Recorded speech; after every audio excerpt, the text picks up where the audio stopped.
Wagwan, everyone. I hope you're doing well, and welcome back to another stream up on Tereak Talks, the second one since the laptop has returned. But I'm glad to have you all. Thank you for coming on. Thank you for clicking onto this video, this stream. If you're watching afterwards, I hope you're doing well. Hope you're keeping safe.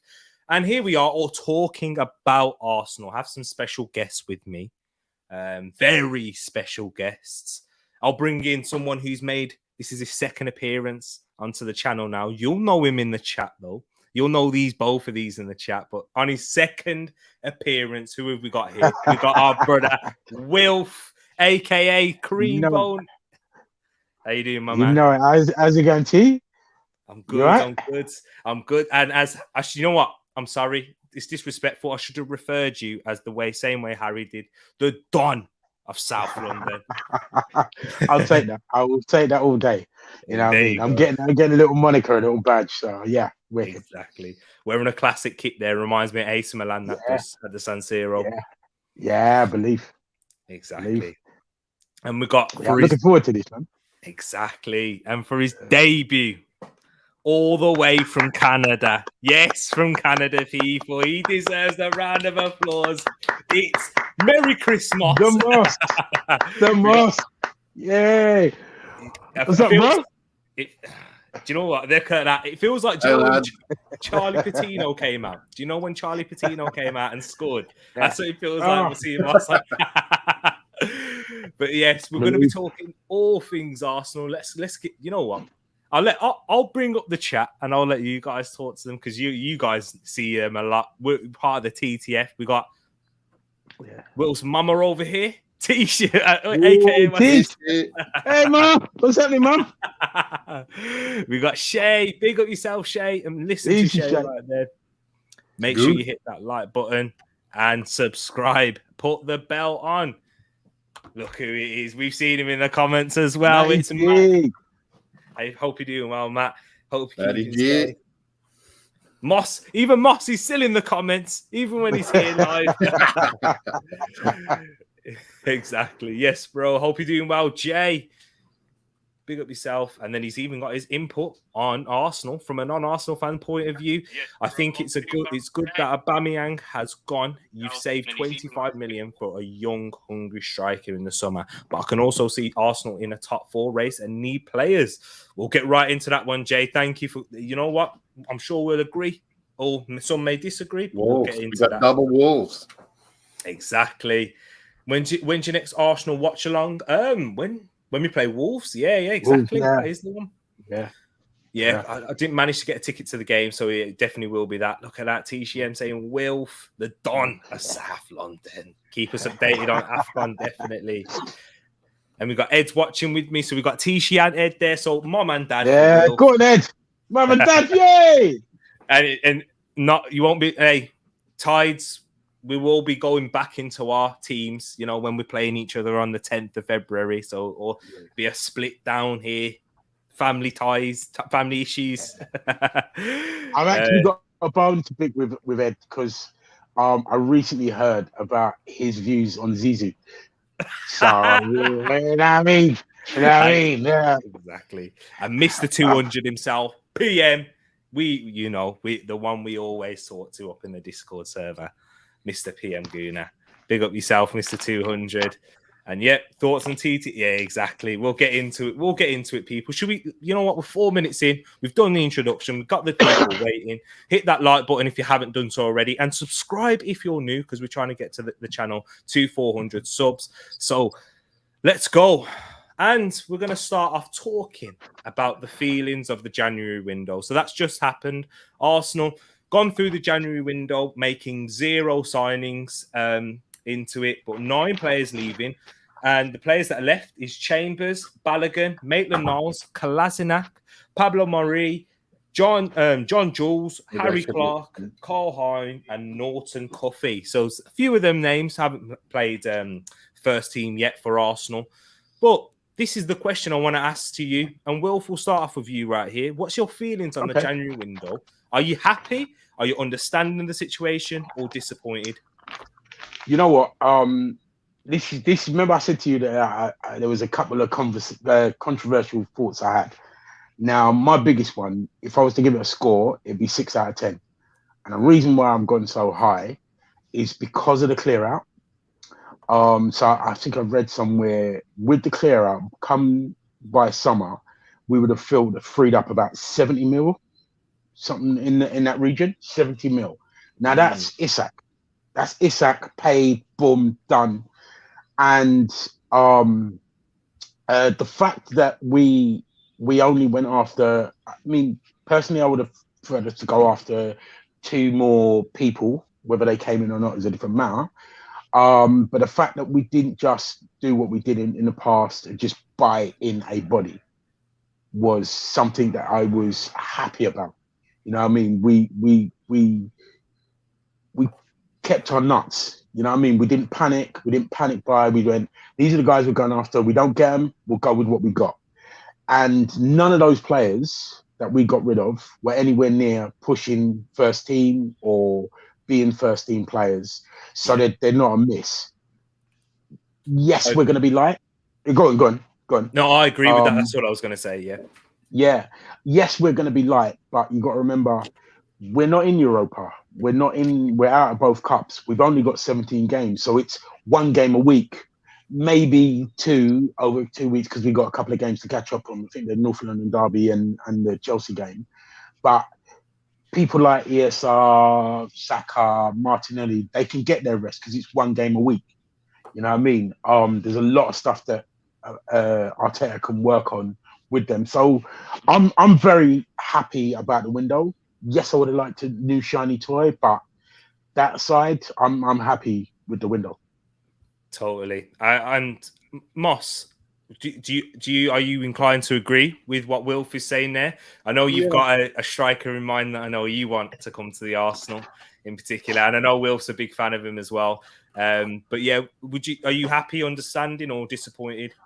Yeah, I think we were all a little disappointed, but we don't get to hear what's really going on behind the scenes. You know, why did Arteta go to Colorado, and was it about talking about his contract? I think a lot of it had to do with Aubameyang was such a big monkey wrench in the whole plan. Yeah. And I think I think the plan was after we did all those good signings and they were working out at the end of summer, that November, December, it was like, hey, we're dumping salaries. Like, we're getting rid of the riffraff. And then everyone's disappointed because it's just so obvious we need someone to bang home some goals.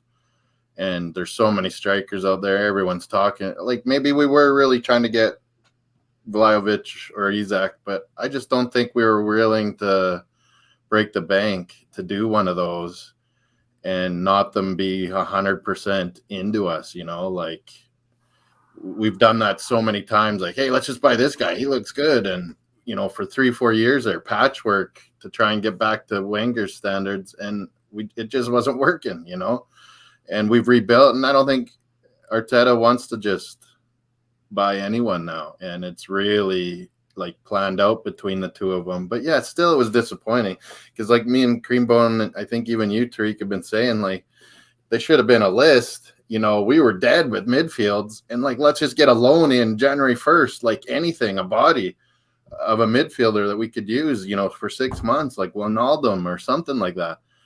And then when Aubameyang thing happens too, and obviously it's a lot worse than we ever would have thought. Like those two obviously had some arguments. It looks terrible in front of the young players. It's like, you know, you give it a 1 or a 2 out of 10 for a deadline transfer window, but to get rid of Aubameyang's contract, that makes it like a 5 or a 6, you know, out of 10, because that I thought we were never getting rid of that contract, to be honest.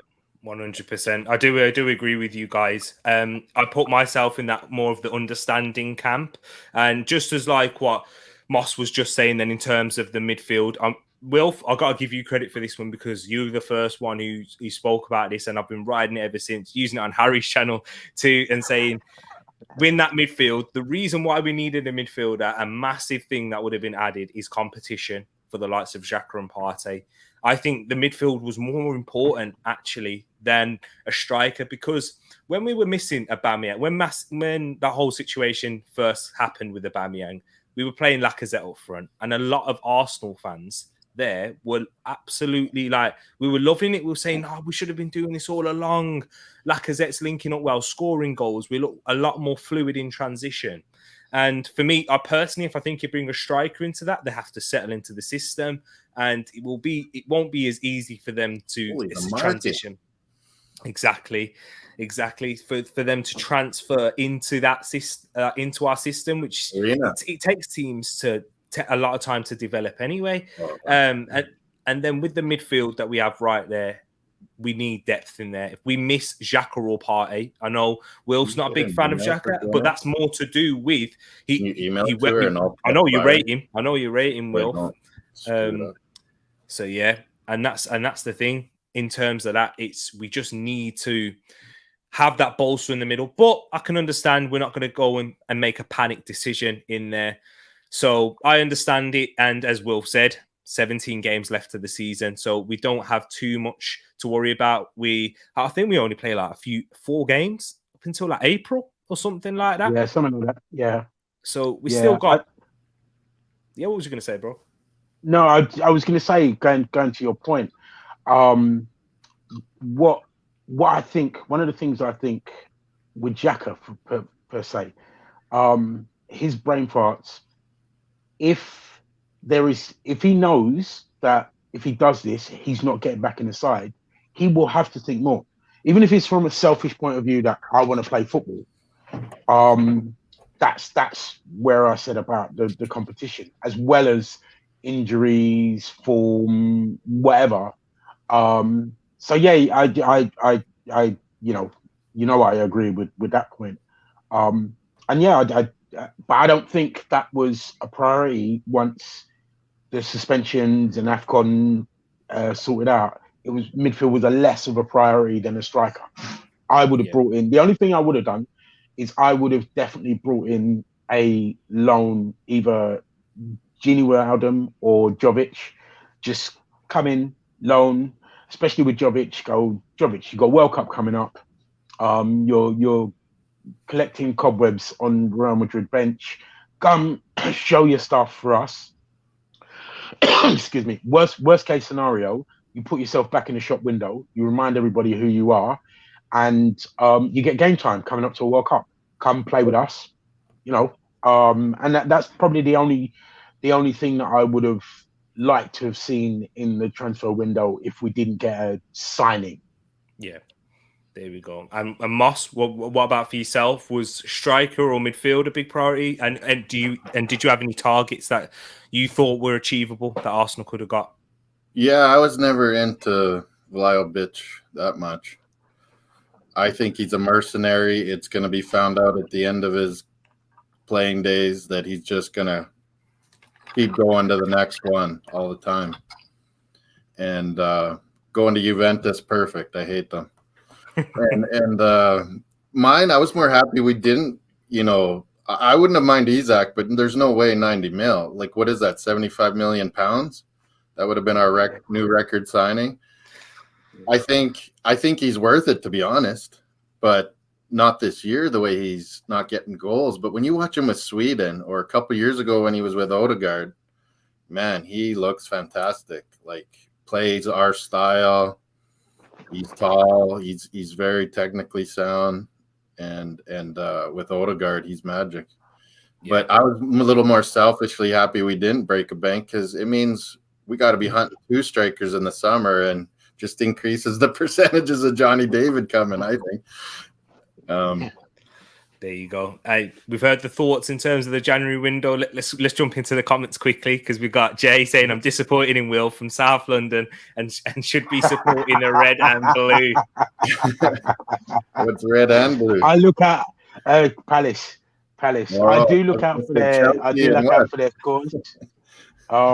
look out for their scores. I can hear them from my back garden when they score.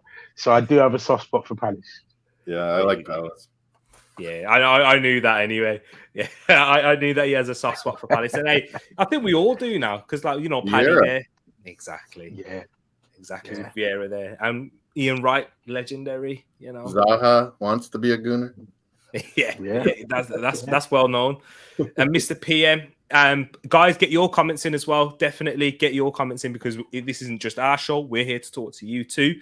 And disappointed with not getting a striker, but I think Mika Bierith will hopefully get a chance. I think it will surprise a lot of people. Do any of you guys see that Mika Bierith will get an opportunity in the Premier League this season? Yeah. That's a really good point, because it was something that I thought about before, and I heard it on some other podcast that somebody mentioned it. The clear out leaves a lot of room for anyone looking to make a name in the under 23s or you know in the young players who've seen what Saka and ESR and Martinelli have done. It opens the door for them as well. It's them to go, you know what, before they buy in the summer, I'm going to step in and come in here, and I'm going to be on the bench. When I get my chance, I'm going to go for it. That's another bonus from getting rid of a lot of bodies in this window, and not just buying in bodies. And it shows that the strategy and the culture is changing, like at the foundation level, where we're finally learning from previous mistakes. We're finally going, you know what, it's not just bringing in a young team, it's our strategy going forward. Hopefully the players that we buy now will have sell-on value. You know what I mean? They've cleared out a lot of people that might have been bad in the dressing room, might have had a bad attitude, might not have been on board with it, had plans to do other things anyway. Anything that could ruin the harmony of this very young side, because this is a side that could rule, that could go places in the next 10 years. You know what I mean? You keep adding on, because exactly. Look at the age profile. You know what I mean? A lot of them will, if we keep them, we will have them at their peak and at their best, and they would have grown together, like sides of the past. You know what I mean? The Man United class of '92, the Liverpool sides of the '80s, where they grew together. Yeah, you know? That's a really good point. You need that. Yeah. You need that.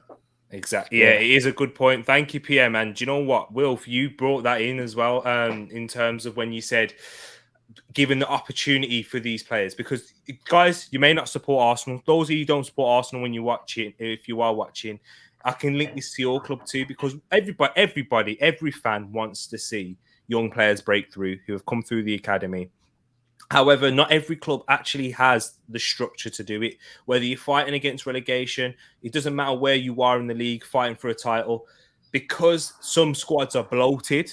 If I'm going to talk, for example, Watford have struggled to bring through players through their academy, because they have a very bloated squad with a lot of players, and a lot of players that they sign. They have some quality in there, of course, but just a lot of players, and that blocks a pathway for a youngster to come through, because an experienced manager is especially in a club like Watford, because I think that also links into it.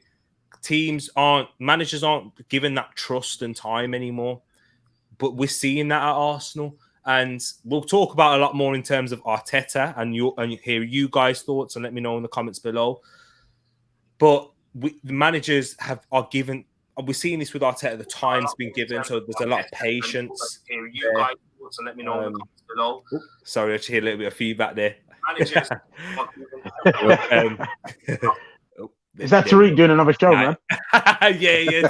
I'm streaming twice. I think Moss is just getting the comments there, but that's all right, man. But basically, it's seeing those and giving those opportunities. This is what we like to see at Arsenal, and we do look like we're learning from those mistakes in terms of signing players to contracts. We're hearing the rumours that Saka's being offered a new contract, and he didn't need to get one like last season or the season before.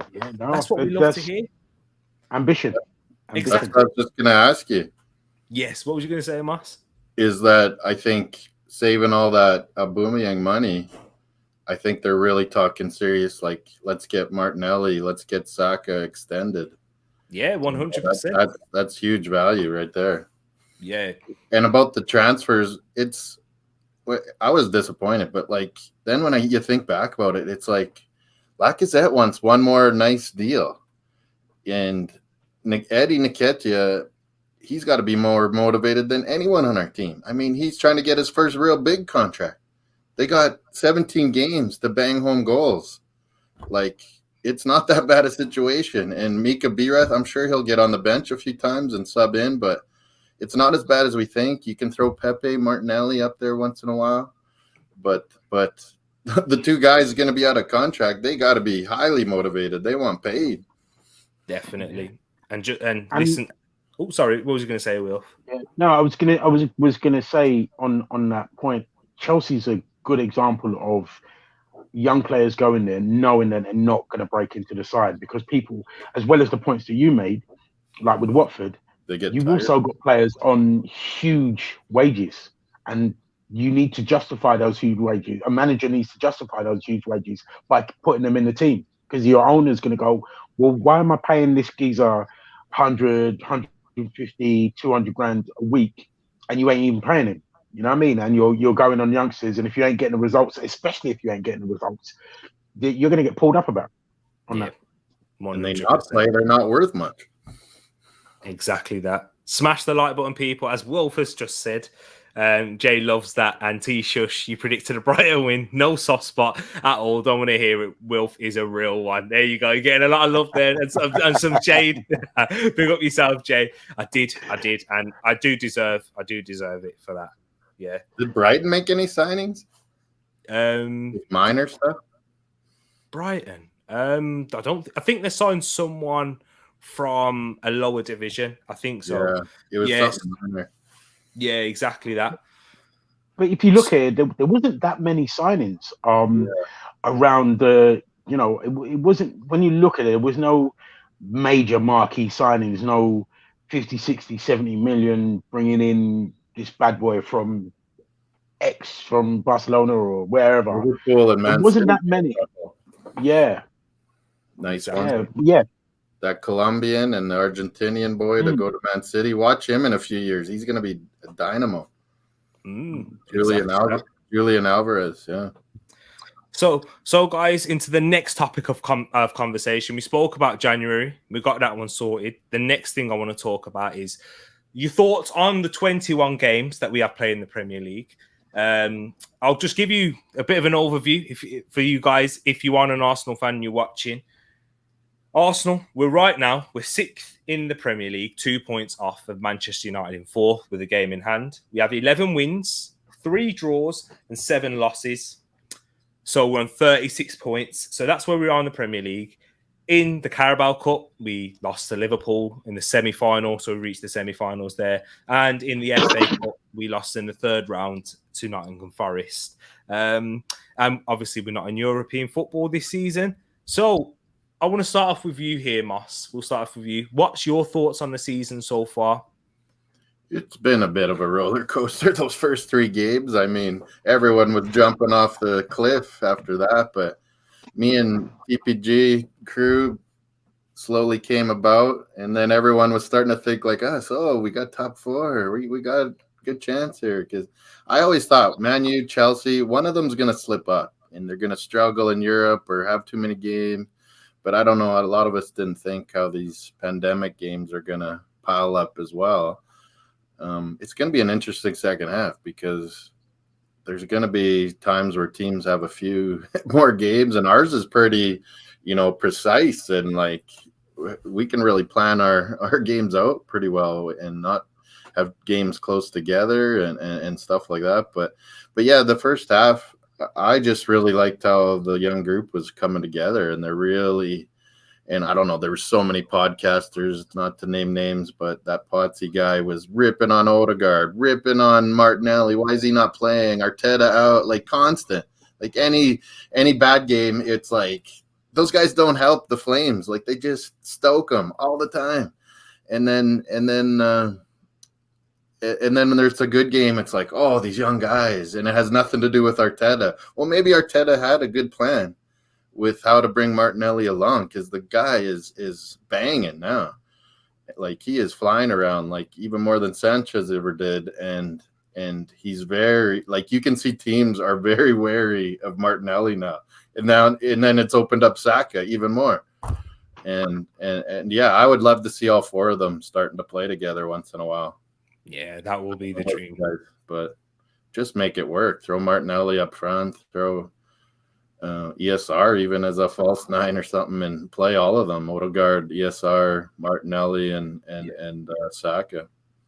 But yeah, I just really like how you can tell that when we've had time to train and plan for a game, Arteta and the young guys, man, we kill it. And then it's when we've been short, not having enough guys, COVID things, all of a sudden a back-to-back game right quick, you don't get to train and implement the plan.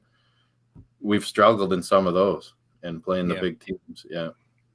And to use Will's scale when he was talking earlier on in terms of the January window, what would you? I'll ask Moss this. What would you rate out of 10? The season so far? Yeah, the first half of the season.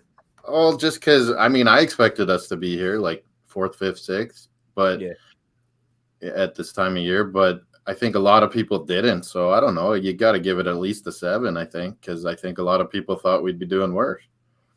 There you go. And sorry, Will. Sorry to interrupt you, my bro. It's cool, man. I give it a 7.5, and the extra half point would be that especially after the first few games, even before the season started, people were like, our fan base was shouting, "Oh, we're going to get 8th again, and we'll struggle to get into the top 6, and all the rest of it." And especially after the first 3 games, people were thinking we were going to get relegated. The fact of how the summer signings have gelled so quickly, the run that we went on, and also the games that we would have lost last season, your Brightons, your Palaces, staying in that Man City game, that shows to the willingness, the fight that's in this, the team spirit that's in this team. And I think what Arteta hasn't gotten credit for, especially when it comes to Martinelli and players like that, is he's got a track record of developing young players. If you hear how he was viewed at City, all those young players, Sterling, all them young players were going, "Bruh, if it wasn't for Arteta and the way he developed me and all the rest of it." So he's done that. He's gone, "Give me a young team, I will develop it." And how quickly he's got them playing. Whether you're Arteta out or Arteta in, he has been in charge of that team. It's no accident. 1 or 2 games would have been an accident, but the run that we're on, the fact that we're even considering 4th place shows you how far ahead of the curve than we should be. And the fact that we're going, "Oh, we needed to buy someone to solidify that 4th place." Nobody. If we had done this now after the first 3 games, they'd be sending ambulances and straitjackets for us, saying about, "Oh, top 4." So this is why I'm saying to you it's a 7.5 for me. There's still a long way to go, and we can still falter. And the fact that people would be disappointed, really gutted, and in some places wanting him out if we don't make top 4, shows you the progress from 8th to top 4 or the chance of top 4 from last season to this. Nobody expected them that quickly. Exactly. Oh, guys, I wish I could disagree with you, but you're just spitting out facts. Because when you mentioned those first 3 games of the season, a lot was made out of that, but the context wasn't brought into it. I know a lot was made when Arsenal had their game suspended against, or postponed, shall I say, against Tottenham. Can't wait for that. However, we never got our game postponed at the start of the season when we actually did have an outbreak. That's been a lot worse than what some other teams have had when they've had games called off also. But we set to play our first game of the season against Brentford. We was missing a lot of players. We still didn't get the nucleus of our team when we talk about the likes of Ramsdale wasn't in yet, Odegaard, Tomiyasu, who have been massive players for us in this season in key important positions. The character that these young players have shown, even ESR throughout that first game against Brentford in particular. Black boots, I call them. What was that? Sorry. Magic old school black boots. I love it. Exactly. You don't see black boots anymore, do you? Do you know what I mean? You don't see Yeah, them. it's But classic. ESL's rocking it with the low socks also. Yeah. So for Arsenal too, and then we had a period where we was winning games like 1-0, nicking it by the odd goal. It wasn't great performances. The Arteta outs and, you know, the people that criticise Arsenal, who love to criticise Arsenal as Arsenal fans, they were still saying, yep, performances weren't there. I can hear that. Yep, but we was grinding out results. And then we hit another sticky patch after that Liverpool game. We started off very well, but we lacked the experience. It was men against boys, but it wasn't men against boys in terms we got battered, but it was just the naivety that we shown. And we got as Arsenal fans, I know Moss and Wilf, we spoke about this and we expected it. We expected inconsistencies to occur throughout the season. And then after that, then we had the Aubameyang situation, and that was another turning point where Martinelli came in. Now, and Martinelli came in whilst Aubameyang was, because it was that Newcastle game when he came off the bench and really influenced it. But he was able to keep his place because the likes of Aubameyang wasn't getting back into the side, and he went on a run. Erdegaard, Moss's boy, Moss's boy. He's been backing him ever since the start, even when he was struggling at little points, and I think that was mainly because of an injury. People don't see, like, if you just watch the game and you sometimes you have to watch it again and you see, man, Odegaard is nonstop running, nonstop showing for the ball, like always finding the little holes, getting the counterattack going. Like even when he wasn't scoring or anything or assisting, he was working it the way Arteta wants it to be worked. So, and I'm going to ask you leaders. I'm going to ask you guys this question. In terms of who's been your surprise player of the season so far? That's a tough one. There's two immediately spring to mind. Ramsdale and Tomiyasu. Yeah. I'd give it to Tomiyasu just over Ramsdale, because with Ramsdale, if you get relegated back to back, and he was, I think, for Sheffield United, he was a player of the season. Yeah. And at Bournemouth also. Right. So it was at Bournemouth as well. So what I kind of had a feeling of what to expect from him, and his self-belief as a keeper, just to bear in mind, how old is he? 20, 21, 22, something like that? I think he's 23, 22, 23. Yeah, 22, 23. That's no age for a keeper. To come in, jump into Arsenal, whether you like us and love us, whatever, it's still a massive club. The name alone would shock some people. And he'd come in there and he was like, this is where I belong. This is me. I'm number one. And Leno weren't getting that shirt back. The reason why I give it to Tomiyasu is because nobody knew who he was. He's the wrong size for a right back. He played in a slower league, a less physical league. Nobody actually rated him other than himself. And his worst game was him recently when he come back after injury. So he is my surprise package that I'm so happy about, and one of my favorite players at the moment. You know what I mean? Yeah. Even the fact of him, everybody said, oh, well, he's not going to get forward and he's just going to be back there defending. He's proven everybody in every aspect wrong. 100%. And before I go over to you, Moss, I've been on this channel and I've said during watch-alongs, I like Tomiyasu. I wouldn't take it away from him. But at the start, I think it was mainly after the Brighton game, I was like, he's very good defensively, but I think he may be a liability because he doesn't provide anything going forward. However, what I've really seen in Tomiyasu's game is he actually does have a ridiculous range of passing, and he can do it with both feet. Both feet also. It's something similar. He's not on the level of Trent, of course, but what Trent does, just to say the same thing. And what he can do with that left foot, because Trent, opens the game up because he can use both feet. What a lot of fullbacks, they're very one-footed. They can all, you know what they're going to do. You either send them down the line and they're not going to put a great cross in, or you send and if you block off that option, they can't use their left foot and they struggle. However, Tomiyasu, there was a particular moment in play against Newcastle.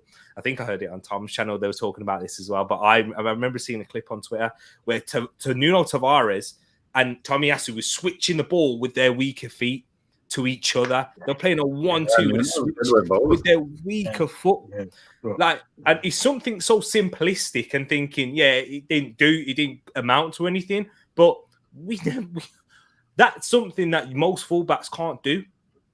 So to see that and what he does bring, and he played the assist to the likes of Martinelli, he can play a ball forward. I still think he needs to improve on his crossing when he's in those crossing positions, but he opens the game. He's more like something similar to the Pep Guardiola mode, how he has a right back, more of an inside like centre midfielder, and he can do that. So he can play mid.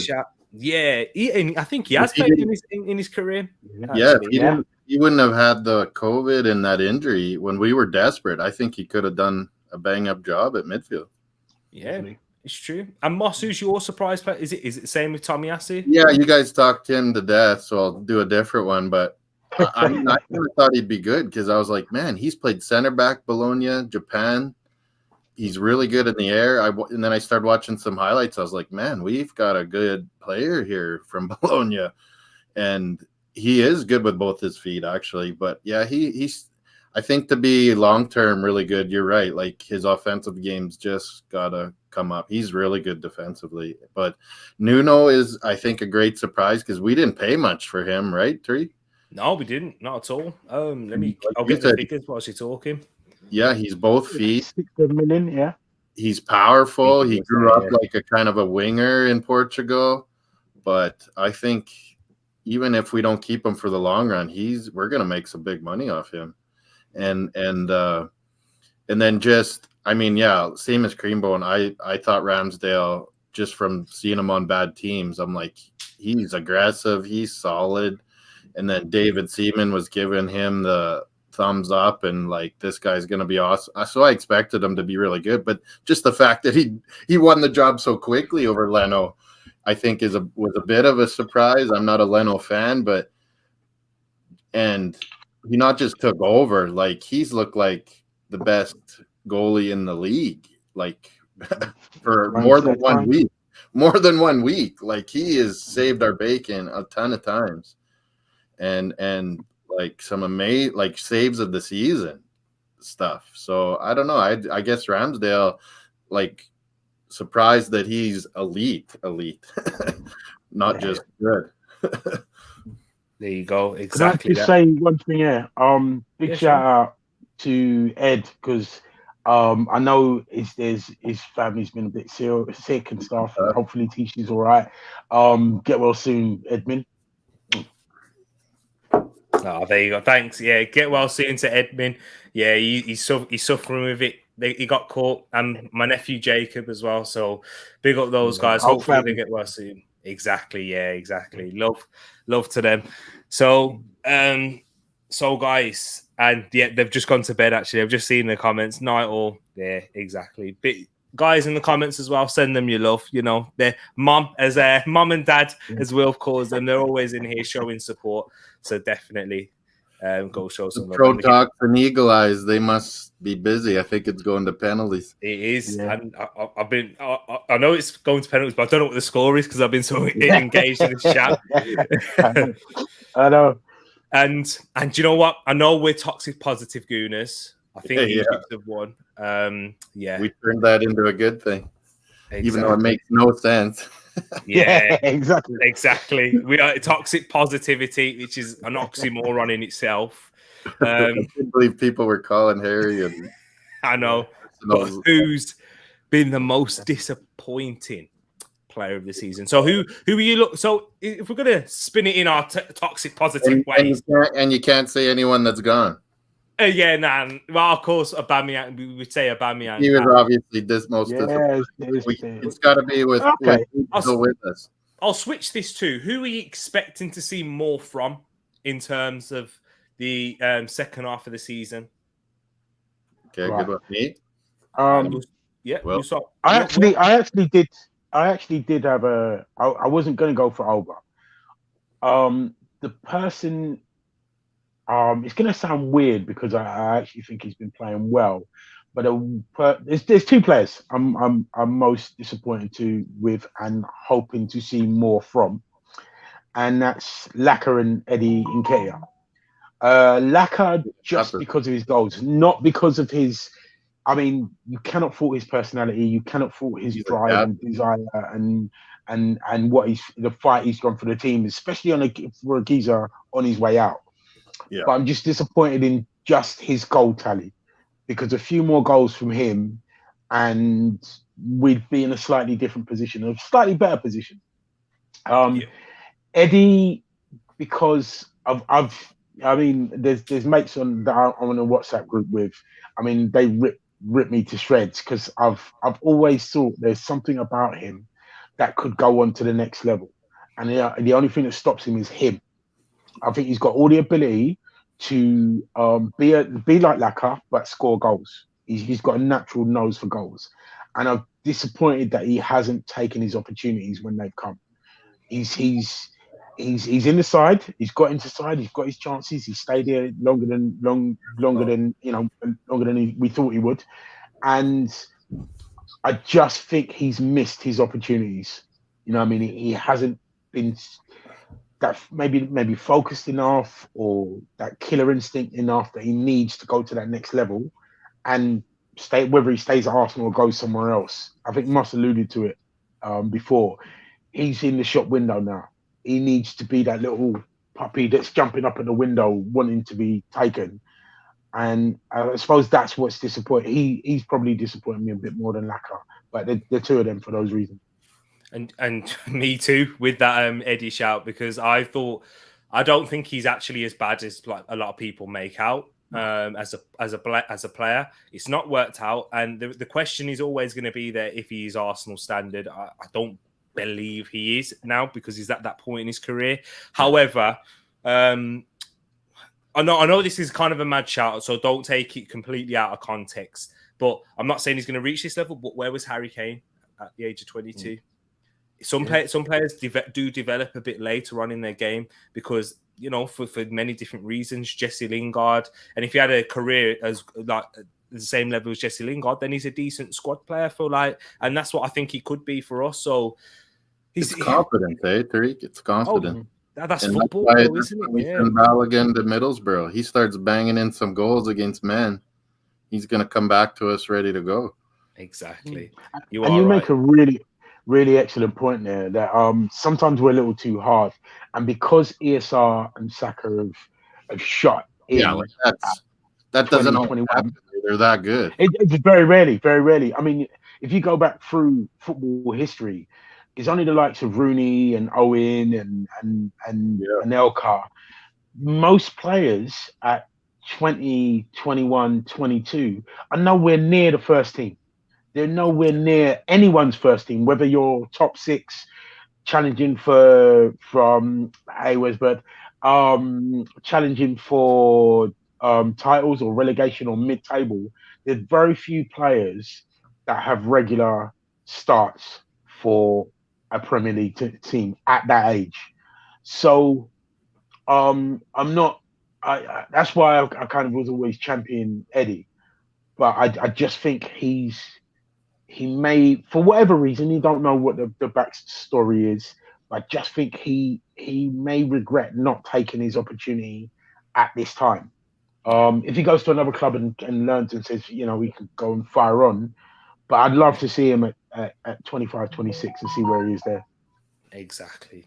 And yeah, that's. Did you give yours in terms of Moss? Who you expecting to see more from? Yeah, disappointing. Yeah, like it's hard with a lot of those guys are gone, but but mine is kind of Thomas Partey, man. I mean, I know it's a bit of a juju name right now, but man, I just expected so much. I'm like, we're gonna be right there with anyone if he plays the way we have always thought and wanted.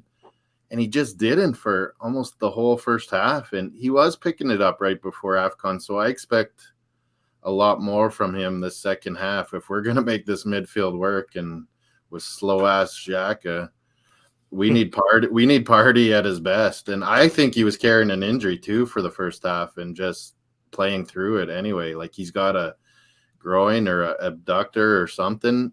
You can see it at times. He's running funny too. And I think, you know, the AFCON and before that, he was coming through good and, you know, getting out in the heat in Dubai. I think it's time for Party to show us why we spent so much on him. Yeah, excellent shout. Do you know what, guys? I love what you've done there, because I actually agree with all three. And I'm trying to think of someone that we could probably see a little bit more from. And do you know what? I'm going to be harsh. I'm going to be harsh when I say this, because this is how highly I rate this guy. I'm going to say Gabriel. All right. Gabriel. Who was you thinking I was going to say? Tierney. Yeah, I was thinking you were going to say Tierney. I think he started to come, though. He started to come a bit of it. Yeah. And the reason why I say Gabriel is because at the start of the season, when he came back from that injury, he was on fire. He was I think that was when he was at his best. But now, in the last few games, I think he's looked a bit shaky. Do you know, even in possession, giving it away. He's still very young, though. Still very young. We've got to remember with centre-backs, they do not hit their peak until at least 27, 28. But that's just a testament. It's just a testament to how well and how highly regard him. Because I think that when he does hit that age, when he does hit that 27, 28, I think he can be top 5 centre-back in the world, because he's got all the attributes to go for it. He's got the aggression, he's got the pace, the physicality, aerial ability. He's dominant. You know, when you see the likes of Thiago Silva, Ramos, what they do, he can score from set pieces. He can do it all. He's got the distribution that a centre-back has. I think he'll only develop even further in that and become more natural. And it will become a lot more refined in his game. But what I've seen in the past few weeks, the red card against Man City, that was... I think that's where it kind of... His head was gone, but... Yeah, his head was gone. He needs to... I'm not saying you're going to completely curb that, because that's what probably makes the player team back to be like him. You need one to be like him. You do. But however, there's been... Yeah. What was you going to say, Will? No, I've thought on that, and I think given time, thinking about the red card, I think... because of how well that game was going for us, and he was that fired up, and he wanted something to happen. He almost saw a chance of, like, we've got these lot on the ropes, and his head just overboiled, and that's what happened. And to be honest, it's a pretty harsh sending off, because the first yellow card wasn't a yellow. That's a talking to. Yeah. And even if he got a yellow in the first one, that ref should have gone, listen, calm down. I know I'll give you that yellow card. Calm your ass down. Otherwise, next time I'm going to send you off. But it was the next thing that he did. Yes, it was a yellow card, but you knew that you should have known with some common sense that the first one was a bit harsh. Let him off this one. Because you let other players, let plenty of other players off with the same tackles and not giving them yellow cards. And blew the game for us. But on the Gabriel, and this is not taking anything away from Gabriel, he should have kept his head. But like you said, he's young, and if you guys have played football, you know when you're on top and you're in a game and you know you can have it, you can sometimes give that little bit too much. Fly into a tackle that you might have stayed on your feet for, or you know, dragged a little someone back because your blood's that pumping. So I think that's what was with him. But yeah, I definitely see your point in Gabriel. But yeah, that's a good shout actually. I thought I really went for it because I wanted to go for something different, because you guys went for all my picks. But let's run into the chat, because you know what, guys, we've had an influx of people coming. We've got G Staffy herself, exactly. G Staffy. We've got members of the TTF right here. So when is it? When you're making your first appearance? I don't think it'll be on an Arsenal one. But wait, is that Moss? Yes, it is. It is Moss. It is Moss himself. And look at this from Wesbird. 3 of my favourite Gooners. Your Highness, how you doing? Exactly. Love to you, Wesbird. Thank you so much. That you make it. Look at that, making me smile. And I think that was agreeing. Yeah, Mr. W was agreeing with you. And Mr. W also says hi. Agreeing with you, Moss. There we go. My hero. Exactly. Big up to yourself as well, Arsenal Vlogs. Thank you for coming in and let us know your thoughts as well, Arsenal Vlogs. What your thoughts are on Arsenal this season. We've got Hanif. This one's Hanif right here. Big up, guys. Hanif. Yeah. Big up yourself. OMG, it's Moss, a face to the name. It's always good when you can do that. It's always good. And Thomas, work event. Yeah. Exactly. I love that one. Thomas, work event. If you know, you know. It took me a little bit to clock that on. I like that one. Thomas, work event. Do you know what? I might have to call him that from now on. Exactly. Man like TT, big up yourself, Morad. Chelsea fan coming in here, but he's a good Chelsea fan. Like him, exactly. And Grace. Oh yeah. Forgot Grace. I'm thinking of Middlesbrough tomorrow. That's why Grace. Murad does. He's on with Roland and the boys, and he breaks down the AFCON pretty darn good too. Exactly, definitely. This is why we have a community of proper football fans. Proper. There are quite a few we could choose. Exactly. Party time has been disappointing overall. So agreeing with you there, Moss. Good shout. Sorry, my admin is. You need admin, but he wouldn't be great at the moment because he'd be off sick too. Yeah. He just got off the too. Her boy at daycare gave it to her. Exactly. Can you catch it over the internet? No. Sorry. Apologies for headphone users. But Westburn agreeing in terms of Gabriel needs to cut out the night because he had the exact same thing, if you remember as well, guys, against Southampton when Theo Walcott. Yeah. And it was a very similar situation. So he does need to learn from that. Because it's happened on the odd occasion, I'll give him a bit of leeway. But in terms that he does need to cut it out and look at that. Big up the boys. And do you know what? Show some appreciation, people. We've got 10 people watching right now. Go smash that like button and subscribe if you're new. And you know what? If you come into the TTF, you're always welcome because we've got big family members here. That's what it is. Tereak Talks, man. Edmund always keeps us on track on what's coming down the line, what's coming. Exactly. I think he's got some pre-February Arsenal. I'm feeling sick mood right now. Oh, yeah, exactly. For the 10th of February. We play them next, Thursday? And then and then we miss a game. Yeah, because we meant to play Chelsea, but they've got the Club World Cup. Yeah. And then do we play Wolves again, or no, it's someone else? Yeah, we've got Brentford. I think Brentford after Wolves. And then Wolves again? Yeah. Exactly. Let me just freaking Wolves are going to be tough. I think it is. Yeah, I'm great. Jeez, I was thinking of a Middlesbrough fan. That's why. I forgot you was a Chelsea fan. I didn't forget you, Grace. I know. I always think of her exactly.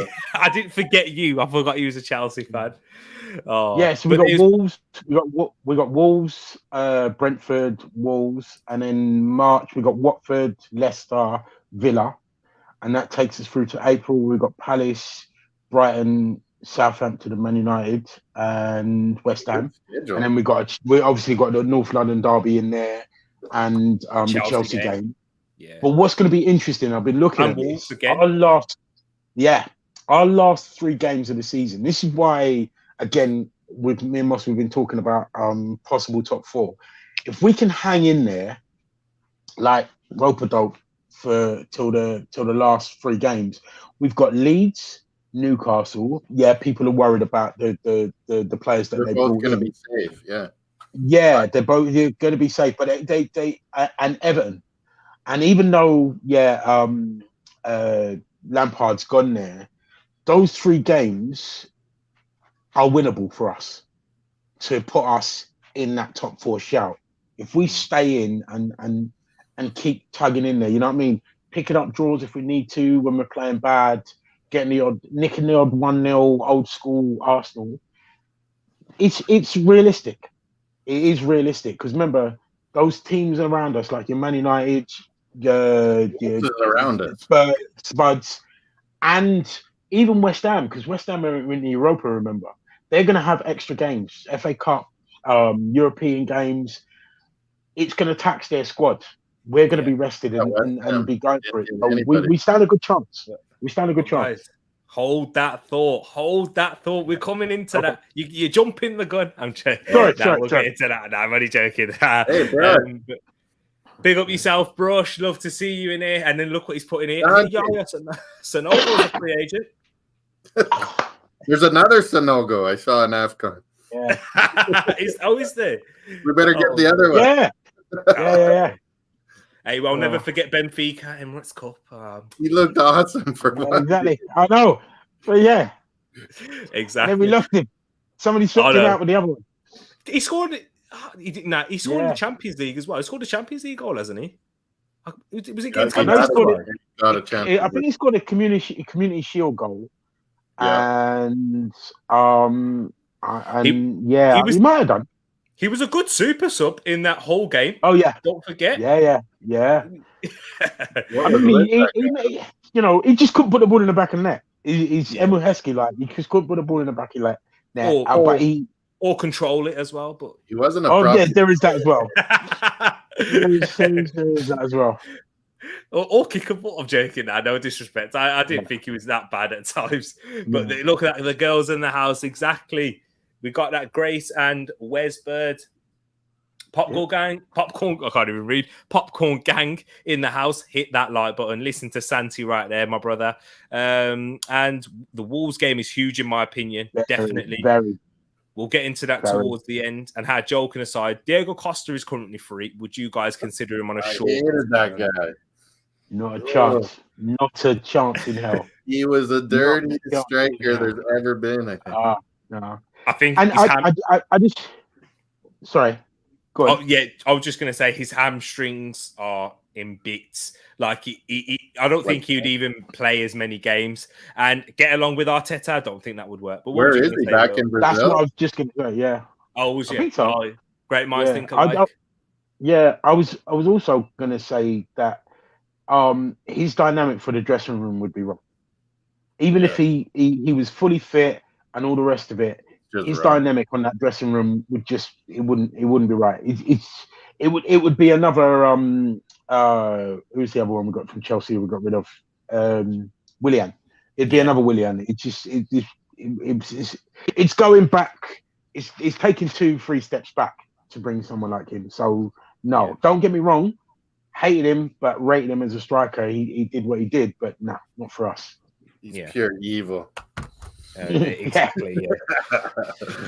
I know what you say. Where is he in Brazil? He's in Brazil. He's a free agent now. Yeah, he was. Yeah. He was in Brazil, but now, his contract. I'm not sure if he stayed fit there either.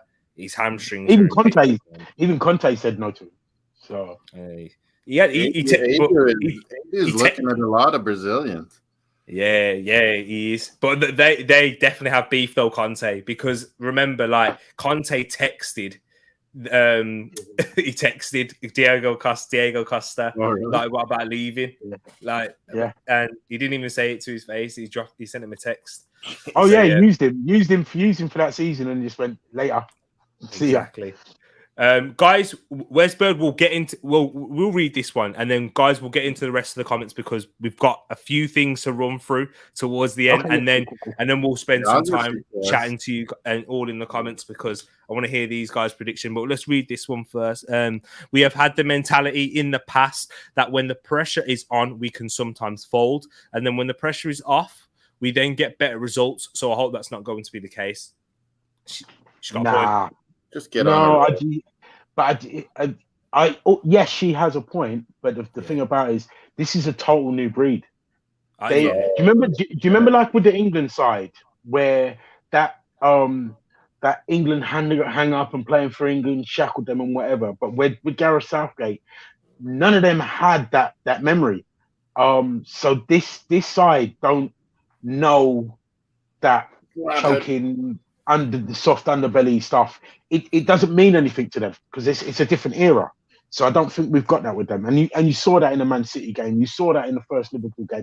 To be honest, you saw it in the second Liverpool game, but we were lacking that cutting edge. You've seen it in the Brighton game, in the Palace game, where we were under especially the Brighton game, we were under the cosh. Everybody was like, we're going to lose this. We're going to lose this. We're getting battered. But we hung in there. So that doesn't really apply with this team now. And he's gotten rid of all the players that might even have a memory of that are all gone.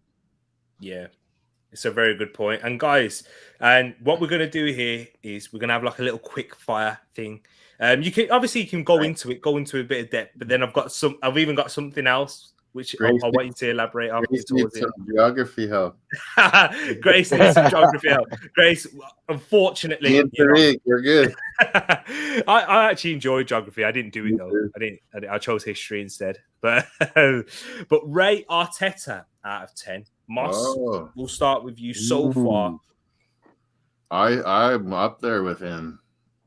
Like 8.5, because he's had a shitload to deal with this first half of the season. And he's gradually got the core he wants now. And now it's just like finding other pieces in the summer he wants. And it sounds like we're having a big war chest for the summer, hopefully. But man, the way he's had to handle things, I mean, he already has every critic, everyone pointing the finger at him. And some of the COVID stuff, right off the bat, first game of the year, we're screwed. Like all of a sudden 3 guys are COVID right before the game and we're playing and we had no plan of attack. Like everything gets thrown out the window and then everyone's making fun of us and everyone's Arteta out and, can't beat any of the big teams. But man, he showed in that Man City game when they get playing the way he wants, and he's been instructing them and training them to do. We're going places, and so yeah, it's at least an 8 out of 10 because he's had to deal, and that's not even. I didn't even mention Aubameyang because I guarantee it was a hell of a lot worse, and it was dragging down the dressing room, and it just. I'm so glad we got out of that contract somehow. Like unbelievable, Barcelona. Go start another loan, Barcelona, because you're blowing money left and right. Yeah. For me, I'd like to agree with an 8, but I'm going to go 7.5. And the only reason, excuse me, the half mark I'm going to take on because I still think sometimes tactically towards the end of the game. Yeah. During the game, especially towards the end, he doesn't quite even know who to bring on or how to slightly change it. And that, I haven't seen that develop too much since like the Chelsea game at the beginning and the Man City game. Yeah. So that's what I would take the half mark off. But I totally agree with Moss because if you look at take away his name, and you said this manager had to deal with your first job is one of the biggest clubs in the world. Not just in Britain, in the world. Yeah. You've got COVID in there. You've got players like Ozil and all those kind of, Guendouzi's and all this kind of thing. The pressure is on. You've got to rebuild a club to the stature of Arsenal, and he's done it with his head held high, and with all the critics slamming at him, and done it his own way. That's an amazing job for a first team manager. You look at Lampard at Chelsea, yeah. Then that wasn't his first job, and he dealt with a lot of those kids. He'd been working at Chelsea, so for him to be here and in his second full season to have us challenging for top 4, credit's got to be given to the man, whether you like him or not. That isn't just by accident. That isn't like, I'll pick this team. It's he's had bits of luck there, but you make your own luck. So 7.5 for me. The half mark off for he could improve tactically. Yeah, I agree with those ratings. For me, I think I'll go with a 7. Yeah, I think I'll go with a 7 for those reasons that you mentioned. Most definitely. I'm just to go with a number because you guys have literally echoed the words. But this is why we get along so well. But even there's certain things that we definitely do disagree as well, people. We definitely do. I get banned for it. Yeah, and see, there's a few things there. And Dombele, Xhaka, three at the back, 3, all 4, of that. 2, 1. Exactly. So it's not all plain sailing in the Tereak Talks family. It's not. No.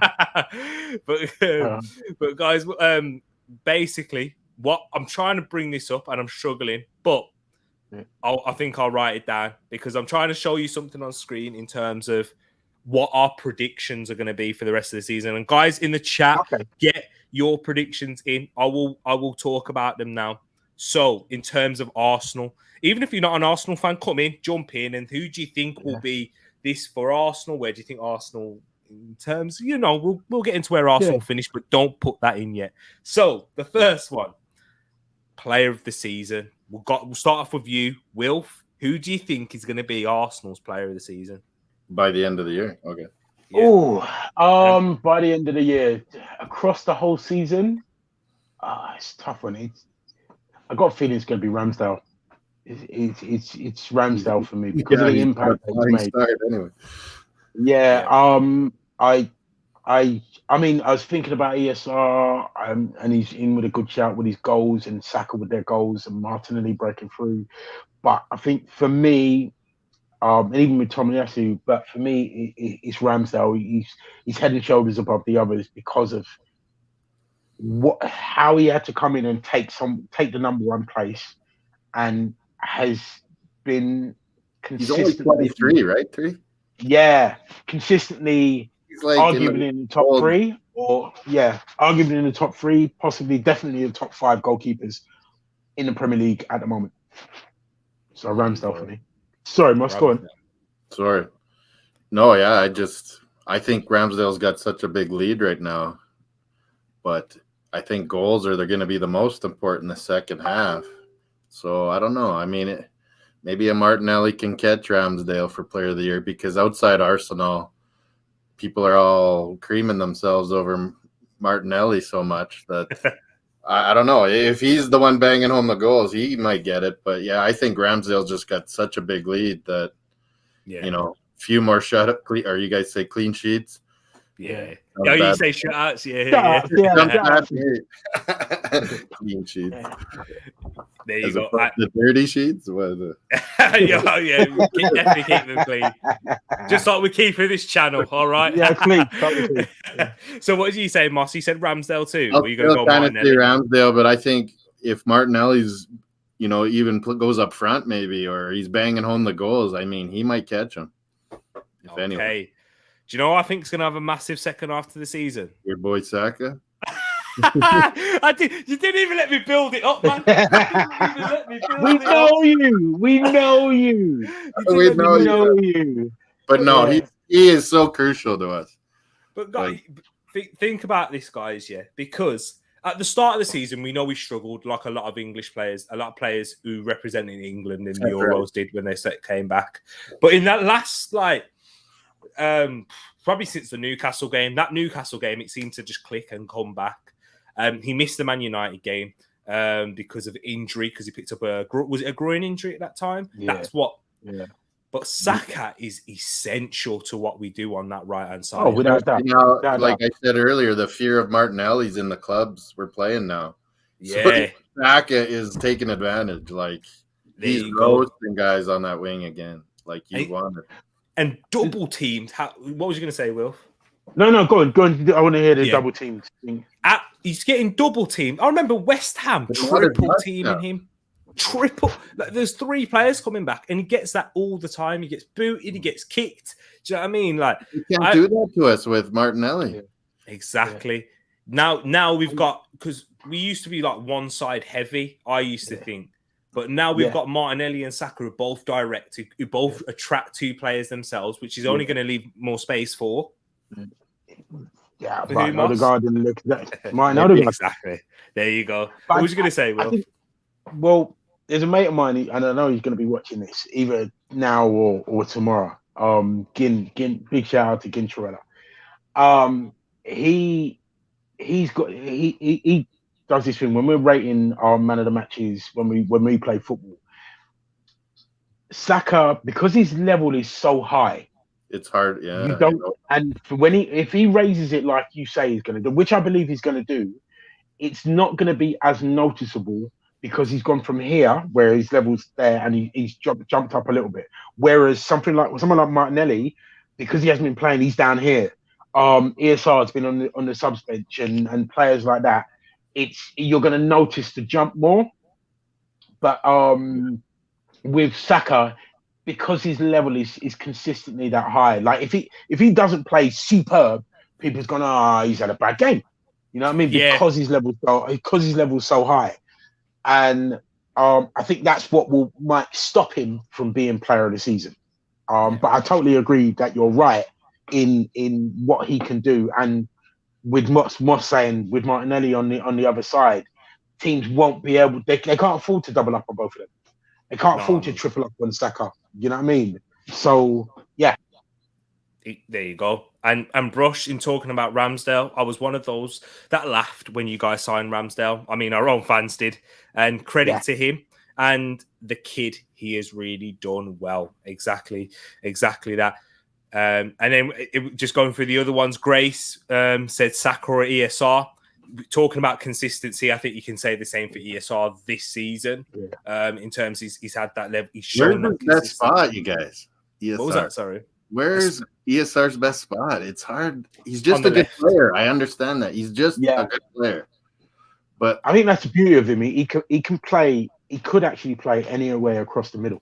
He can play number 10. He can play on the right. He can play on the left. Because he's that. Make him into a more center mid, like.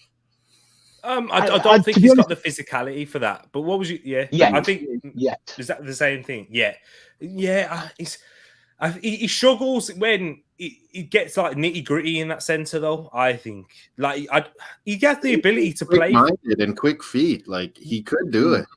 Yeah, but you're right. I think you need to be a little stronger. Yeah, I think the fact that we've got Martin Odegaard, has negated the need for ESR to play that number 10. I think eventually he will own that number 10. And because remember, Martin Odegaard can switch out as well. And eventually, I think Arteta will do that. In games, he'll swap them around. You know what I mean? Or interchange them. And then there are people like, well, hold on, Martin Odegaard's number 10. What's ESR doing here? We could be like Man City, Greenbone. We could be like Man City. Just throw the four of them out there and interchange. Let's go. Go wherever. And I just think he's such an intelligent player. He can play anywhere. That's why you don't know where his best position is. I'm not necessarily comparing him to Santi, but Santi was that kind of player where you can put him anywhere across that line, the number 6, wherever you want to play him, and he can play there. And you go, well, where's his best position? He's right, left-footed, blah blah. And I think ESR will develop to that level. Yeah, 100%.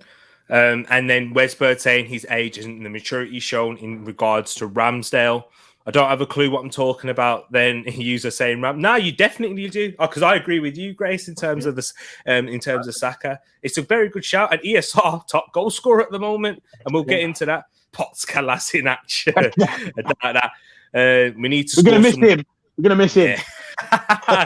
More than Chambers and that. Big up, Rush. Martinelli is going to be pivotal. I agree. Mr. T, so predictable. I know. This is what I'm wearing the top, man. Right there, my boy. Look at that. Big up yourself, Jay and Brush. Wait. I just realised that's Will. I think he's Saka. Hook you up, Grace. There you go. Yeah. I think Saka needed this break, to be honest. Hoping that he comes back refreshed. I think the same goes for quite a lot of our players, in all fairness. But yeah, I definitely agree. Wow Factor, sup to it. Big up yourself, Wow Factor. Thank you for coming over. On pros, wasn't it? Exactly. Yeah, From it was. Roland's And I channel. have to say, Wow Factor He's was old school dropping like some that. names from back in the 80s, Italian Yeah, Italian football. Oh man, exactly. wow, Factor there was must be some. our age, Will. Yeah, he Exactly must that. be. Wow Factor, I promise we're going to get to that in a bit. I know I've kept you waiting for probably about 3 hours, but I will get to that right in a bit. That's all that's on the agenda. Upgrade on Bellerin, far more balanced. Yeah, that's what we need. And it's Will, OMG, it's Will. How did I not realise? I wasn't really listening, to be honest, to my friend. Hey, but I'm glad you're still tuned in, En Grace. français. Yeah, exactly. Exactly. Yeah. Love that. ESR, low center of gravity, hard to knock off the ball too. Yep, very much so. Westbird knows their stuff, man. Westbird knows their stuff.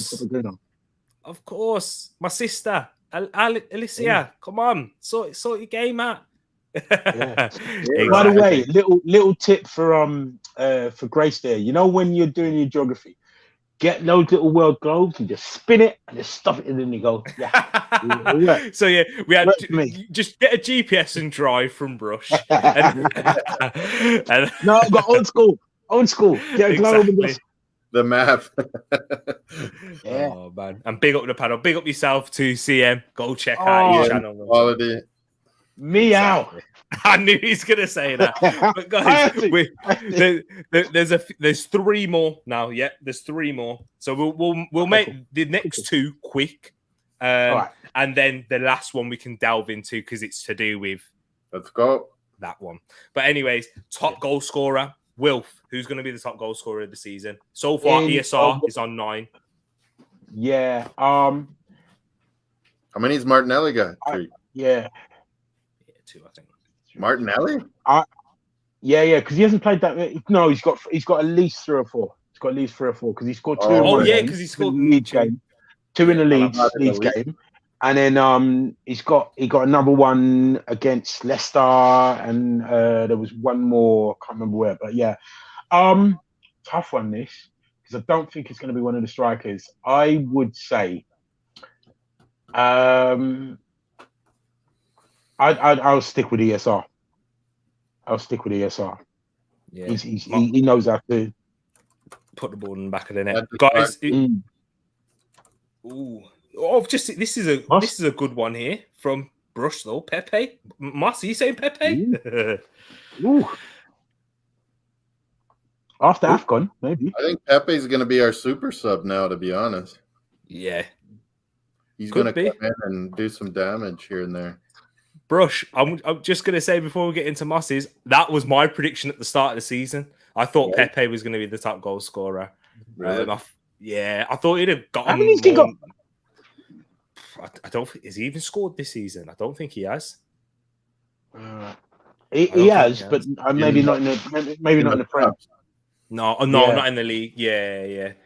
I don't think so. But Moss, what's yours? Yeah, I think ESR is gonna hang on, even if he's not always starting. He's really good at subbing on too, and scoring right away. It seems like a lot of times. But I don't know. I think Lacazette and, like I said, Eddie are gonna pick it up here for the second half. So it'll be close. We'll have a whole bunch at 16, 14, 13, 13, kind of thing. Yeah. Which is what we were calling for. That's what you want. Last season. I remember Harry was saying we need more goals from other players in the team, and we've got that. So, Exactly. We've had the striker who scores loads of goals, and it didn't do us anything.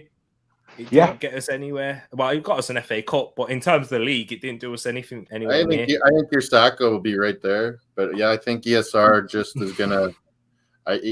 just gonna barely snipe it. So you both go. Good. No, the reason why I'd say Saka because he will provide more. He will have the most assists. Saka will have the most assists. I think ESR will get the goals.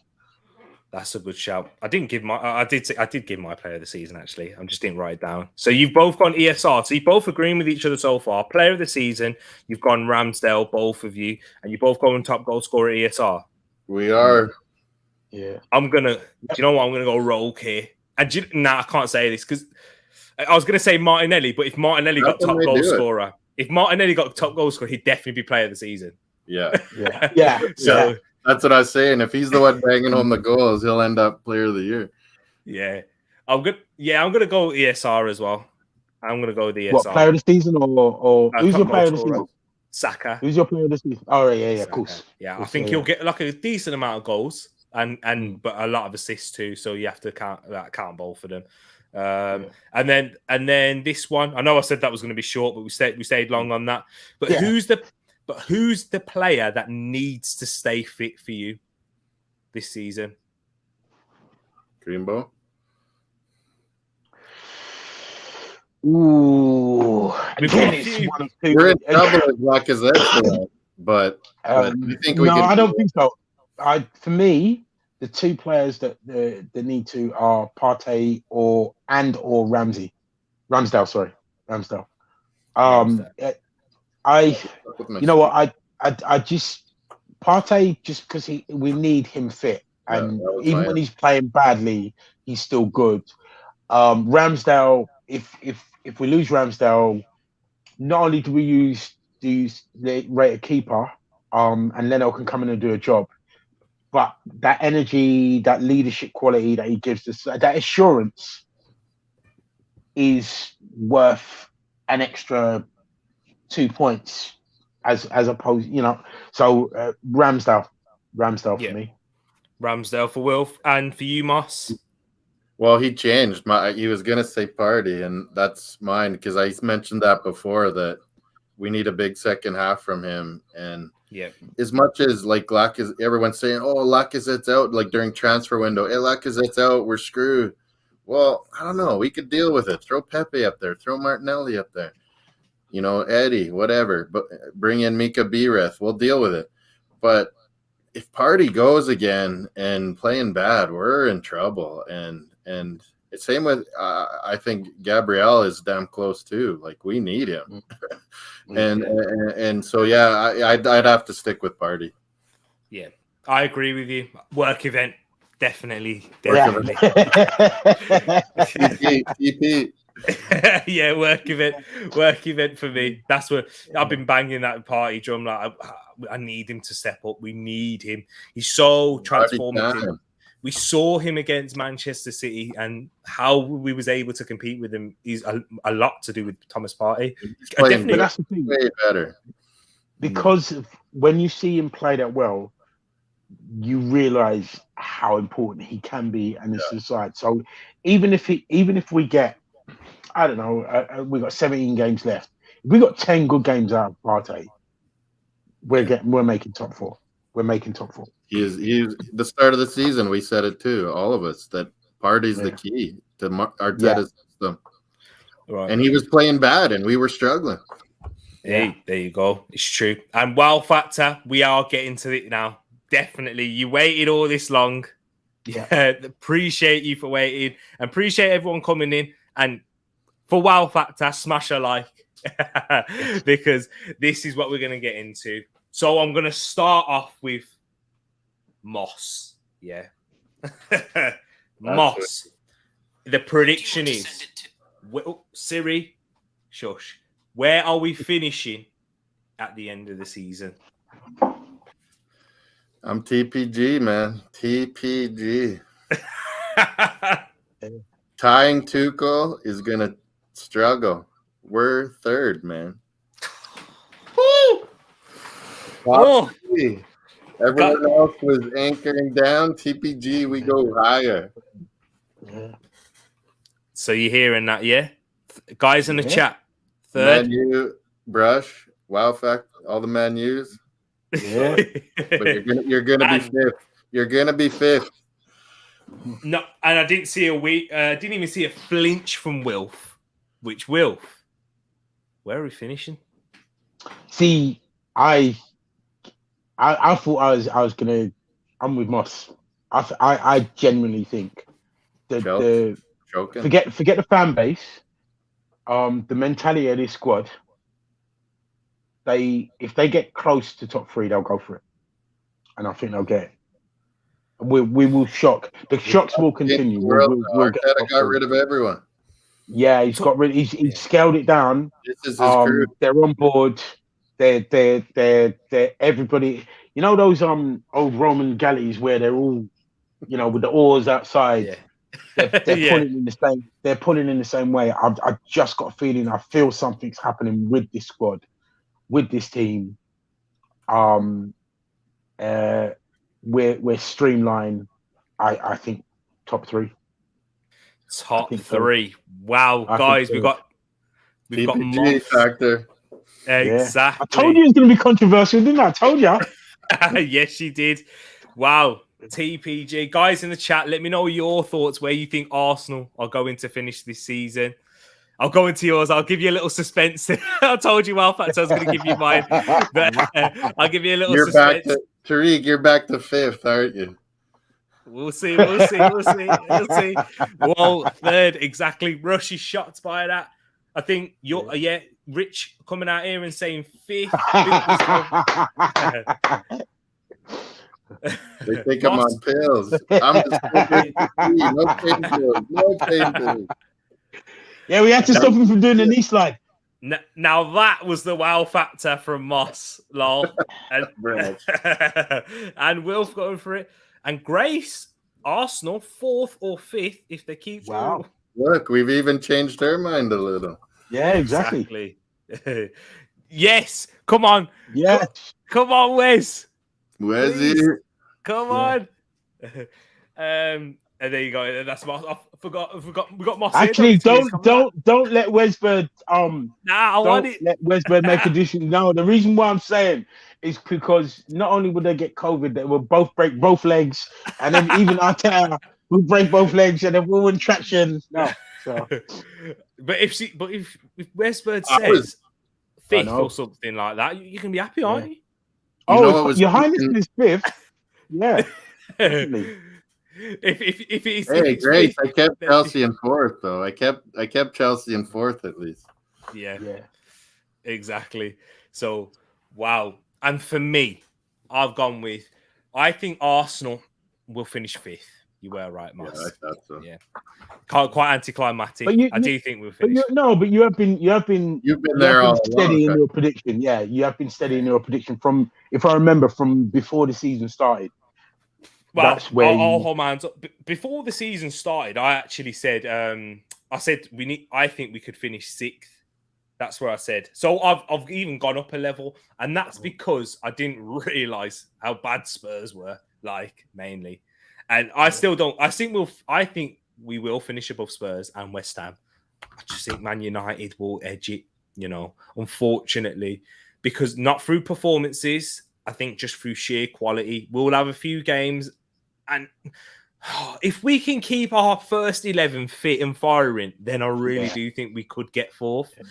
But I just find it hard because I asked you the question earlier about our most important player. We went Ramsdale, Tomiyasu, Gabriel, Ben White, Tierney. Everybody in that first 11 is important. Work event.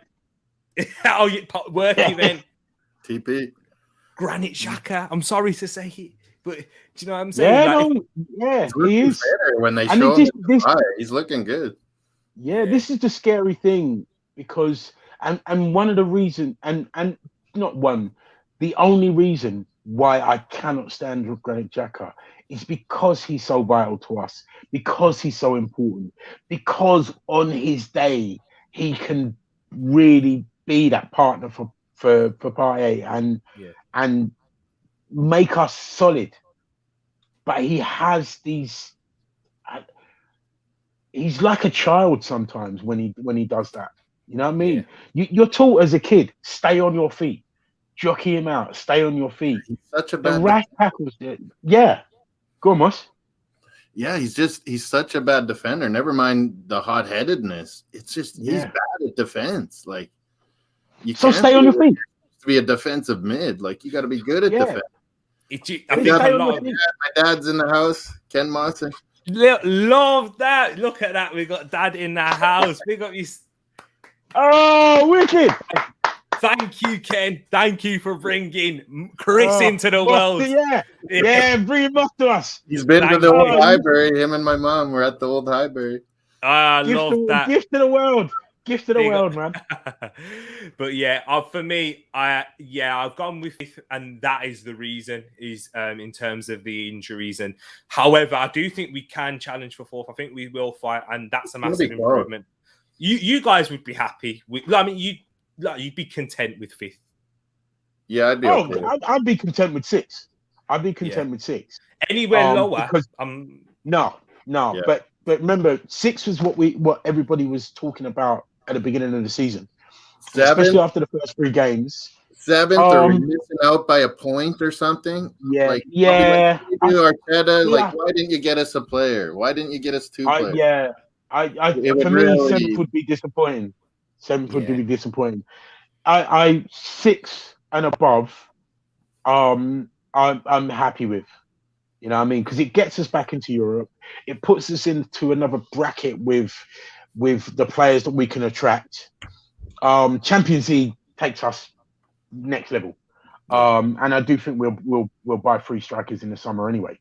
But 3 strikers and probably 2 midfielders. But that aside, 6 I'll be happy with. Yeah. There you go. And guys, we ran through all of this, but do you guys have 5 minutes to go through the comments? Yeah. Is that cool? The one thing in the transfer window, I heard it and I thought it was a real report, and it made me so mad. I think it was the night before. It was the night or 2 nights before the deadline night. So it was like Saturday or Sunday, and it came in that West Ham bought that Darwin Núñez. I just about lost it. I'm like, we need a striker. Now our West Ham's going to be battling us, and they got him. And then all of a sudden the next day came through. Oh, it didn't go through. I was like, okay, good. I think that might have been one of the players that they did like bid a club record fee on. Yeah, exactly. It shows you just how hard it was to get a striker. It was. It obviously was. Exactly. Oh, exactly. You are spot on, Wilf. It is solid to sign anyone in January in this market with how important these players are to a lot of clubs. A striker, and how many strikers are there out there that that are certified strikers? But also the level that we wanted, they were always going to be hard to prize away from the teams that they're in. Yeah. Exactly. But guys, this is where we're going to be here chatting to you guys in the comments. You know what? We've had a big one. I've tried to get as much in, but we've had so many topics of discussion. I love it. This is what happens when me, Moss, and Wilf chat. The group chat pops off, all of that. But yeah, and the Discord server, we're just there all day, all night. But here we are chatting to you guys, and let us know what your thoughts on third place finishes for Arsenal predicted by Wilf and Moss. Don't go too harsh. Bring it. Bring it, says Wilf. I'm from South London. We can take it, son. When Chelsea go and we miss that game, where are they playing that? That's a good question. It hasn't been rearranged yet. World Club, right?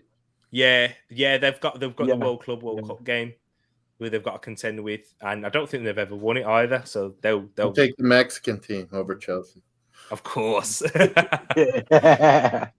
And Wow Factor saying, where do you think Spurs, West Ham, and Chelsea will finish? Do you want to take this one, Moss? Or I already had mine. I had it's Man City, Liverpool are going to take off. We're going to get third. Nick, Chelsea right at the end. And fifth is Man U. And I got West Ham 6th and Spurs 7th. Yeah, I'd go with that. And I think Villa's going to come apart on Spurs. I think Man United are gonna push us, Chelsea, whoever, real close. It's going to be like a point or 2 in it. Yeah. I think Spurs are going to get 7th again. I think West Ham under David Moyes, they're peaking. They're punching above their weight, but I think they're going to go through and just hang on to one of the European places because they got the toast for Europa. I think they're just gonna manage to hang on. I think Villa's coming up to West Ham and Spurs too. Yeah. I just think with Spurs, they've got a slightly aging squad now.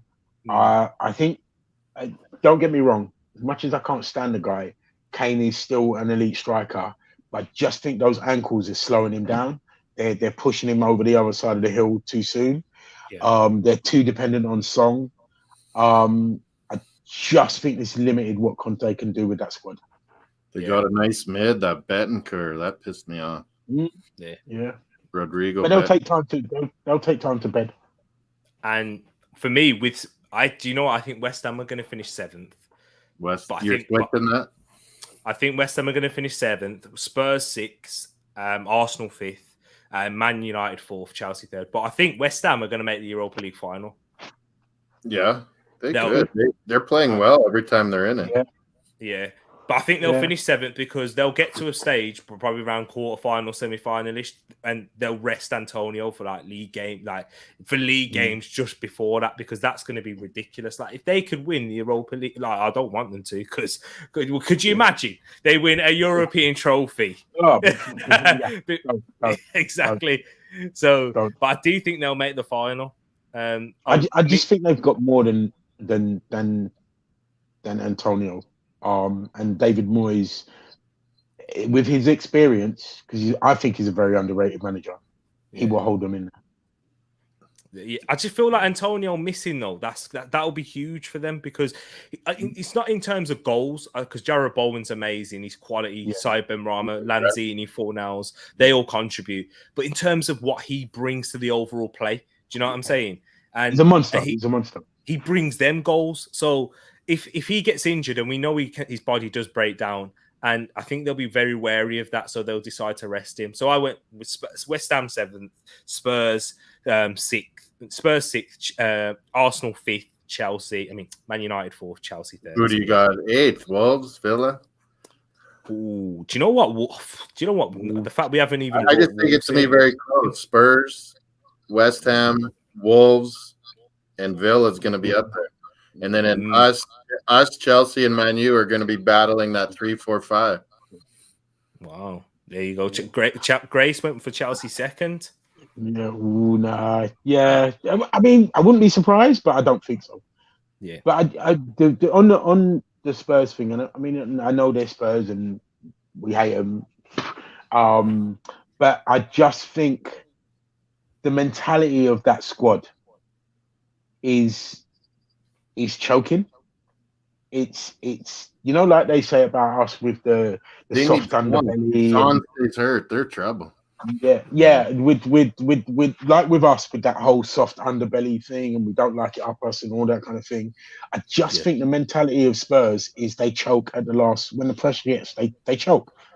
You've seen it, and it's cultural, because it's, they haven't won anything in 12 years, and the last thing was the League Cup, and before that it was like another 5, 6, 7 years since they won the FA Cup. I just think they don't have the mentality, and with Levy in there, they don't have the mentality for the battle.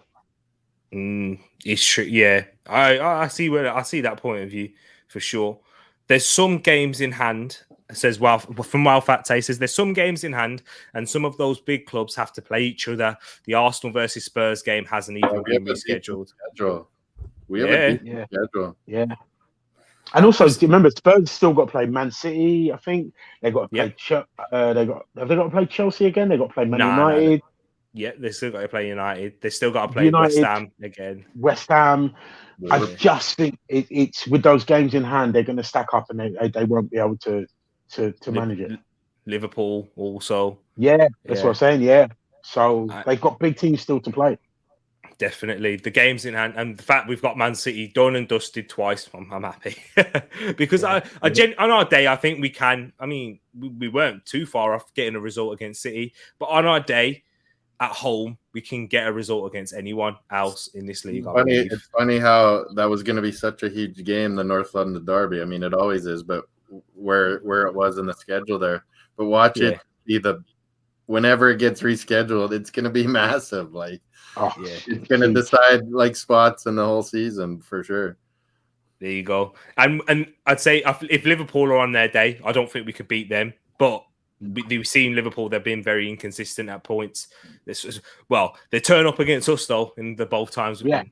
But Exactly. You guys are talking so much sense. Appreciate that because we're children of Harry. Yeah, exactly. That's what it is. Appreciate that one, always. How many goals do you think Nketiah will score for you now? So at the start of the show, if you guys may have missed it, me and Wilf in particular were saying that we actually think, and we've taken a lot of stick for Nketiah because we think there is actually a decent player in there. I think it actually depends on I think how he's we play. Top scorer. Yeah. If we play to his strengths, then he'll get goals. But it depends on if Arteta is willing to do that. Like, can you see every game going forward now? It's going to be Lacazette starting. Yeah. If he's not healthy, we're a little scrambly, and I'd throw Martinelli or Pepe up front. But Eddie's just going to come on and sub every time, like 50, 60, 70th minute. Eddie. Sign the team. Yeah. Yeah, sign the team. He's gonna get some goals, Eddie. Yeah. Vibes is the one who's been giving me the stick for the editing, Wilf. No. That's the one who's been giving me the stick. Luis Suarez have been talking up Darwin Nunez. Yeah, when talking about that one for there, you must big up yourself, Niall, man. Nice. Terrible name, but big ups. You don't like your last name because we're on an Arsenal channel, but Arsenal show. So let's say sorry, but big up yourself, Niall, man. It was a pleasure to meet you on Macy's channel the other night, man. Great chatting football with you, man. We will need 2 top quality strikers in the summer for definite, 100%. I think 2. Some people saying 3, but with the likes of Balogun still here and Mika Bierith, I don't think we'll go for a third one. I think the differences in the positions at the top 4 will be if they face the top 7 and relaxation below the teams. Yeah, so basically fixture scheduling, that's a big... We kind of spoke about that, didn't we, already, guys? In terms of fixture scheduling, that's where... Ours looks good. And then remember, you got to face relegation sides towards the end of the season. That's not nice. Because if you're facing against a team like a Newcastle, will be fighting for their lives. Burnley with Weghorst. Yeah. So exactly. This is just for Moss actually. My dog's just. Oh, there's your dog. Look at that. Logan. Yeah. What's Logan. Big up Logan. Yes, Canadian dog. Grace, I will get that one. I'll get that sorted on my Instagram.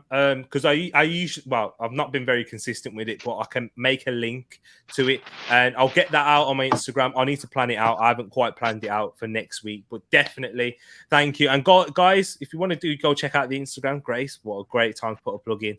Tereak Talks, click on all the socials below, whether you YouTube, well, obviously you're on YouTube here, Twitter, Instagram, anything, check it all down below. Twitch, we're streaming on there also. So yeah, thanks for that, Grace. And Chelsea are winning. Big up Casey in the place. Guess who's back? He says Man United for 4. 7. Oh no, you've been reading the comments ahead of me. I'm in a dream where the Arsenal finishing. This, I don't think this is a prediction, but she says, but Westbird says, I'm in a dream where Arsenal finishing third. I don't want to wake up. It's a toxic, positive dream. There you go. Over reliance on Antonio, they really need another striker as backup, 100%. They tried. I think didn't they try going for Eddie in the summer? Yeah, they did. It was one of the teams that went for Eddie. Oh yeah. So you said it as well. Yeah, relegation sides. So yeah, exactly. Great minds think alike. But Brush likes both of Spurs' signings. Not for me, because I do. I do. I don't think they're going to be enough though. Yeah. Because with the best in the world, we got really lucky. Signings take a good 6 months to adjust to the Premier League. The physicality, the team, the system, and the shock that every team battles for every point. Like Norwich will battle. You saw that how they played against Man United. That kind of thing with foreign players, I think that's a big shock to them when they come to the Premier League. because they think, oh well, wait, it's not an easy game. I mean, it's just a big. I thought it's just a big games, but no, I think that it's too little. I've seen Betancourt on Uruguay. He's a player, and Oh yeah, Swede, he'll be all right, but yeah, they must be worried about Son, or they just, or they're like, oh hey, we stopped Arsenal from getting Vlahovic. Let's buy Juventus's guys they want to get rid of. Yeah. Do you know what? A weird thing going on there with Juventus and Spurs, man. I think you raised a good point about Son, though, because they were looking at Luis Diaz also, who doesn't play off the right wing. He plays off the left. So maybe there is like something in there, because he did sign a new contract, I believe. And I think he's hurt worse than we thought. He didn't look too happy about signing the contract. Yeah, remember that one. Arsenal for relegation, says Casey. Don't bite, guys. But if we're relegation fodder, then that means Man United and Chelsea and anyway, they're all exactly. Be careful, exactly, Casey. Those who live in glass houses.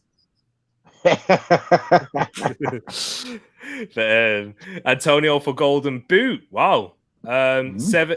So that's up 7-6.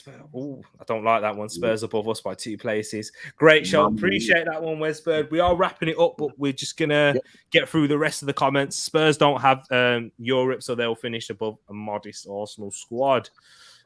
Big up yourself, Niall, as well. Thank you very much. His strength is championship. They're talking about Eddie, I think. Quick question. Who do you think, guys, will get relegated? Wow factor. I'll let these guys answer it. And I'm going to bring a show next week in terms of the whole Premier League and those things. But, guys, who do you think is going to get relegated? You want to go, Ross? You want to go first, Ross? At the start of the year, it was Norwich, Burnley, and who was my third one? Newcastle? It might have been Southampton. But no, now I don't think. Now I'm more Norwich, maybe Burnley, but who's the other one that's down there? Watford. That's what I was saying. Norwich, Watford, and then it's like Burnley, Newcastle, Southampton will be battling.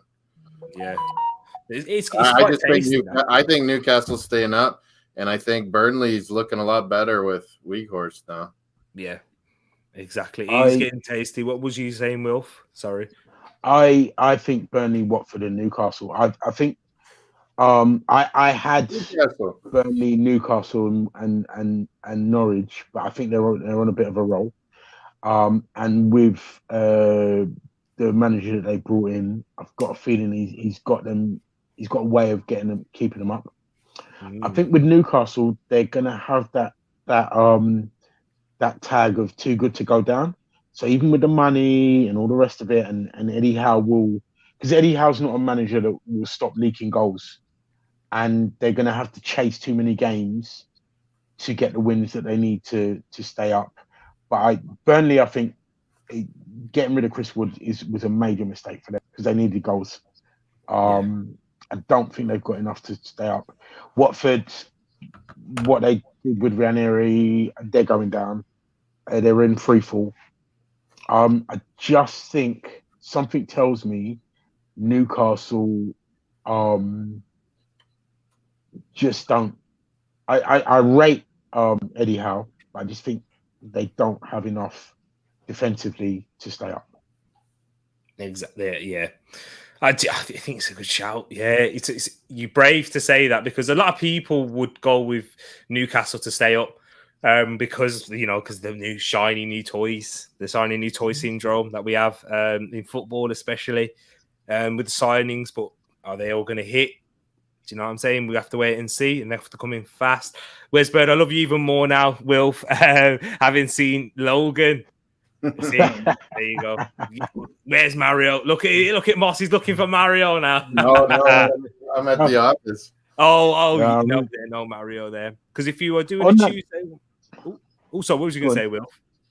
No, I was going to say on that Newcastle point. I think the players that they haven't bought players to battle relegation.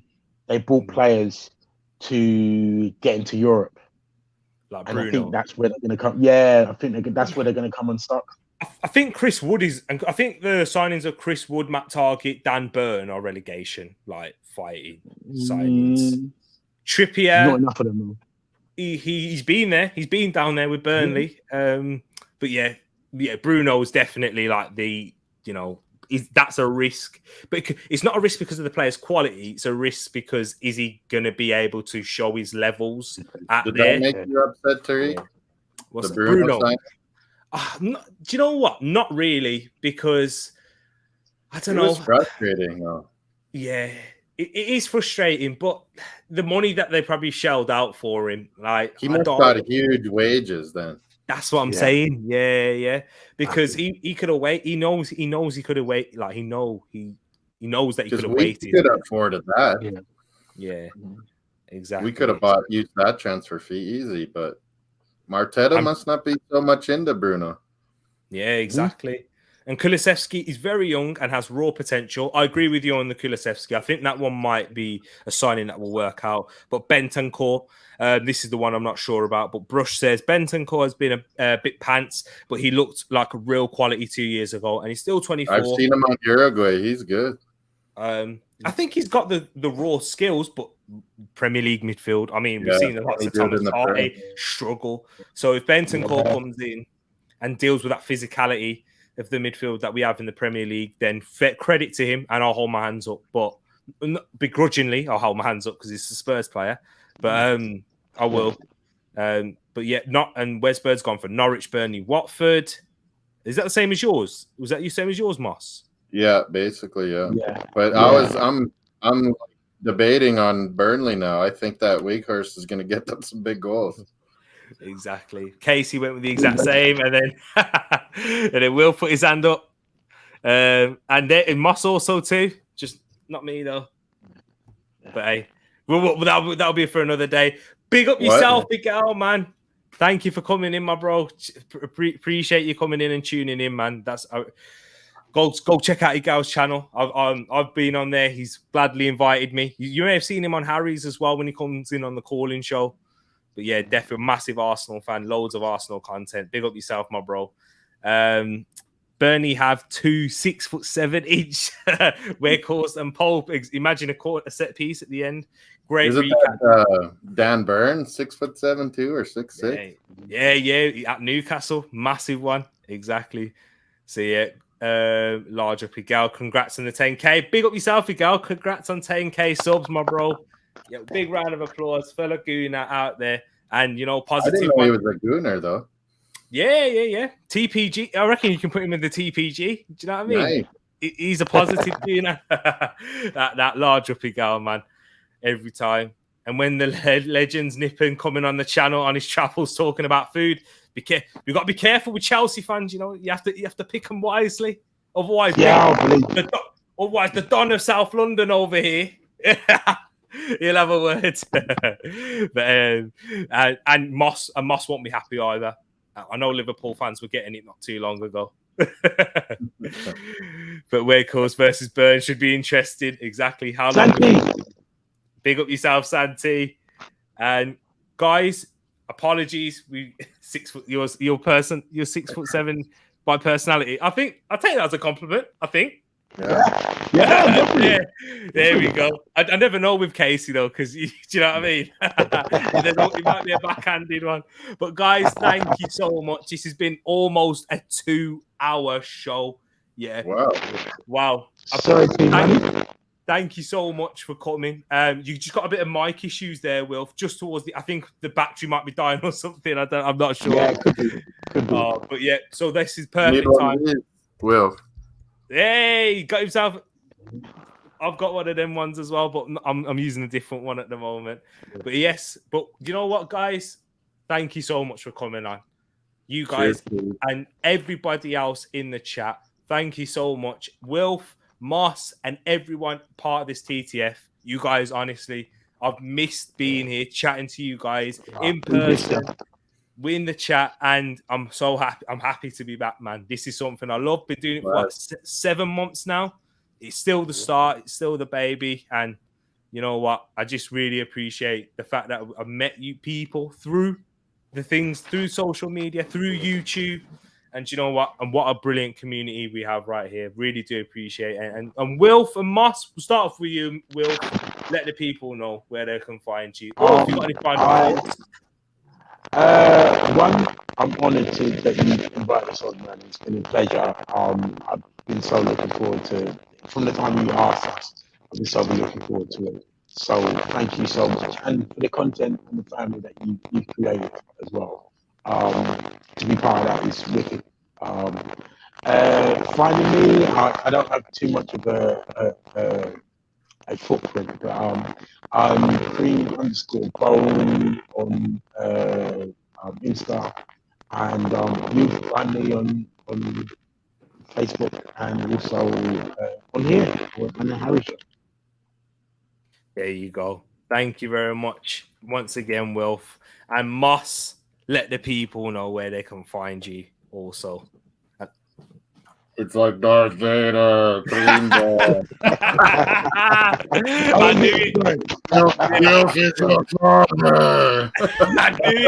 knew it. Wilf sounds like a robot. Yeah. Hey, I'm training the batteries on them headphones. That's what it is. It's all of our fault. But yeah, if you couldn't hear Wilf, it's cream_bone, isn't it? Yeah, that's the one. I'll get it written down. DK Moss 16. But yeah, we're on the Harry, and we're on his Discord. We're on Tom's Discord, Tereak too. And yeah, just I don't know. I gravitated towards these two guys right away in the Discord, and I always been on Tereak Talks since then, and he's just got lots of good. He's got, like Casey says, 6'7" personality, so it makes it always enjoyable.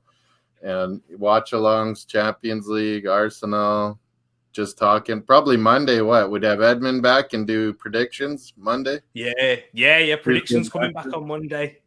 Yeah.